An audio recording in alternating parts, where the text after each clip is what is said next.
You walk into a room that should feel easy. People are talking, laughing, catching up. Nothing seems off. And yet, within minutes, something in you starts falling out of step.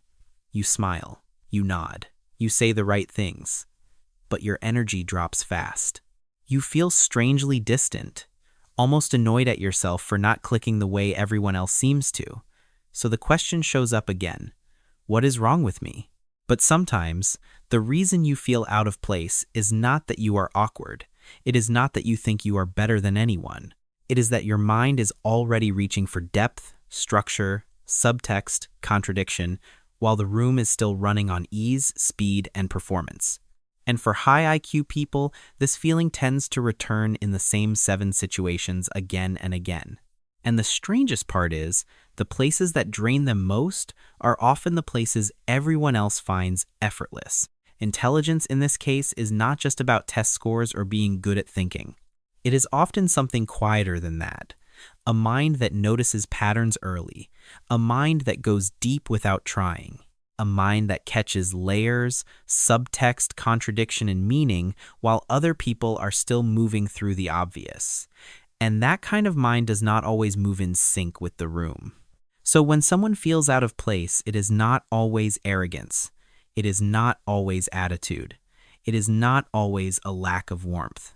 Sometimes it is simply cognitive friction, a different pace, a different depth, a different threshold for what feels real, engaging, or worth staying present for.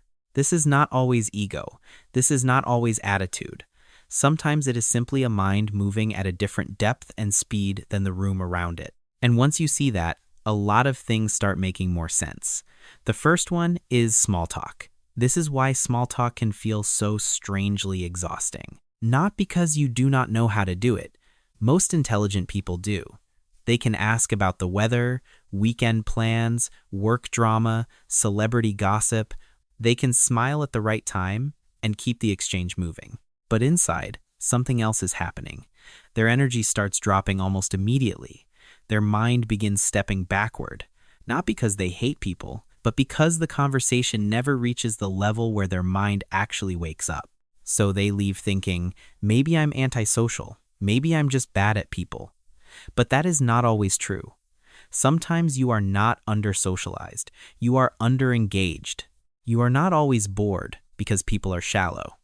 Sometimes you are exhausted because the conversation never reaches the level where your mind can actually breathe. But small talk is only the surface version of this problem. It becomes much harder when your mind reaches the answer before the room is even ready for the question. That is where the next kind of friction shows up. You are sitting in a meeting, the group is still trying to define the problem, but your mind has already moved ahead. You can already see the likely solution. You can also see the flaw in it, and the consequence after that, and the consequence after that. So now you are in a strange position. If you speak too soon, you seem intense, too critical, too negative, maybe arrogant. If you stay quiet, you seem detached, uninterested, hard to read. So what do? You slow yourself down. You edit your timing. You soften what you see so other people do not feel stepped on. And that can feel incredibly lonely, because the pain is not just that the room is slow. The pain is that truth and timing are no longer the same thing. You are not always punished for being wrong. Sometimes you are punished for being early. And then adulthood introduces an even harder lesson. A lot of intelligent people grow up believing that competence should matter, that good ideas should rise, that clear thinking should lead somewhere. But many workplaces do not run on logic alone. They run on hallway influence, careful wording, unspoken alliances, perception management. Who made the idea feel safe? Who said it to the right person at the right moment? And for a mind that values directness and actual problem solving, that can feel deeply disorienting, not just irritating, disappointing. Because now the frustration is no longer about conversation, it is about the architecture of the room itself. One of the hardest things for a high IQ mind is realizing that many rooms are not led by truth or competence. They are led by comfort, optics, and social choreography. And after a while, what drains you is not just the people. It is the feeling that the whole system keeps spending energy in the wrong place. The same thing can happen outside of work, too. You are at a dinner, a party, a weekend get-together, and the whole room seems to revolve around houses, cars, brands, expensive trips, who is moving up, who bought what, who is winning. Now, this is important. It is not that you resent people for having money. It is not that success bothers you. What bothers you is something quieter than that.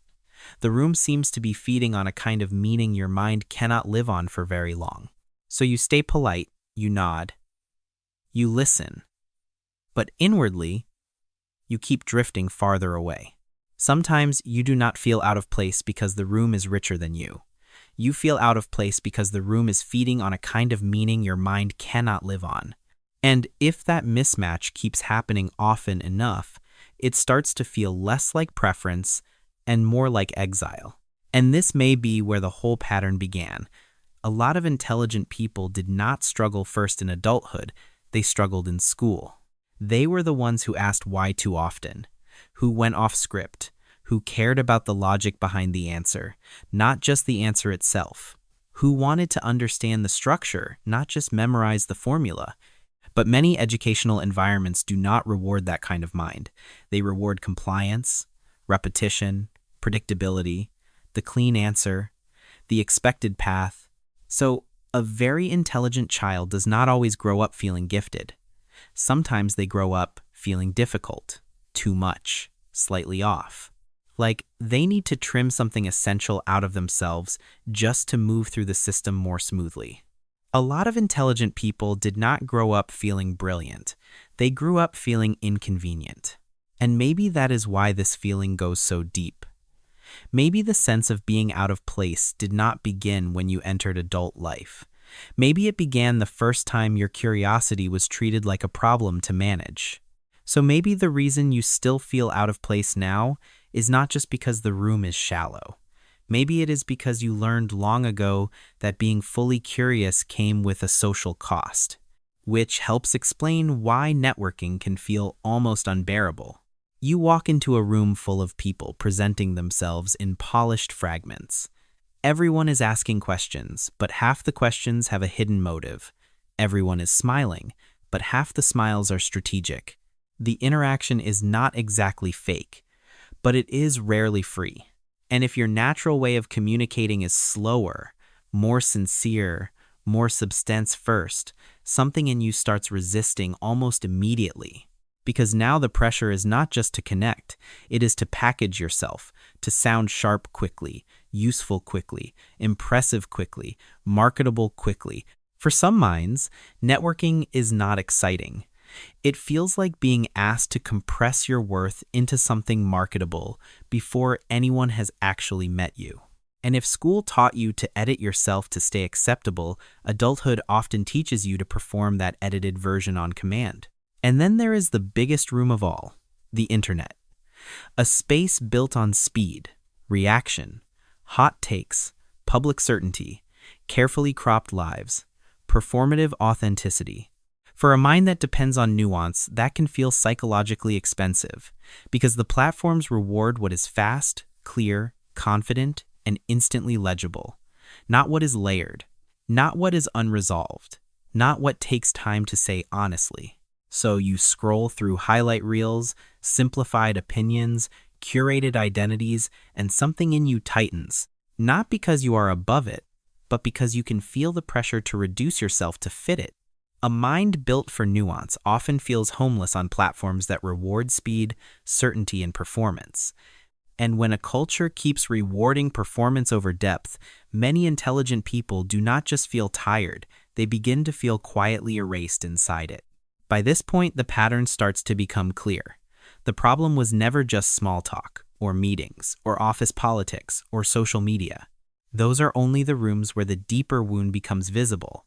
The real pain is repetition. Your mind goes farther than the room. The room answers with discomfort, so you begin adjusting. You make yourself smaller, simpler, less intense.